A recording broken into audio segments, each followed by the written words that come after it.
শ্বশুর ফাদার, হ্যাঁ আপনার হাতে কি? ওরে মনেই তো নাই, এটা পিঠে গো পিঠে, তোর শাশুড়ির হাতে বানানো। শ্বশুর ফাদার, হ্যাঁ পিঠা কেউ পাউডার বানাইছে কোনোদিন তো শুনি নাই।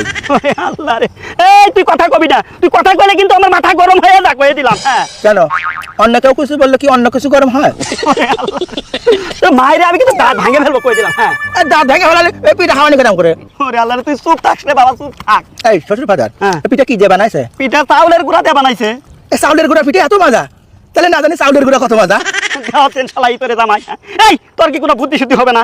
এই বুদ্ধি হবে কিরম করে? আমার বাসায় কি কোনোদিন চোর আসছে নাকি? ওরে আল্লাহ, এই চোরের সাথে বুদ্ধির কি সম্পর্ক? কেন আপনি জানেন না চোর পালালে বুদ্ধি পারে? চোর আসবে চুরি করে নিয়ে পালাবে, তারপরে তো আমার বুদ্ধি পারবে। এই তোরা যে আখ খাওয়ার টাকা দিলাম, আখ খাইছিস? আর বাজারে গেছিলাম, আখ পাই নাই, পরে আখের গুড়ের মটকা কিনে খেলাম।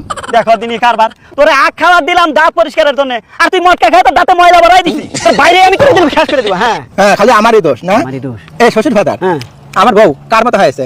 আমার মতো হয়েছে। তাই তো বলি, এই প্রত্যেকদিন লাঠি দিয়ে আপনার মতো আমার পিঠায় কিসের জন্য? ওরে লাঠি দিয়ে পিটাই কেন? ওই প্রত্যেকদিন রাত্রিবেলা আমি বিছানা বিশ্বাস করি এই জন্য। এটা তোরে আজকাল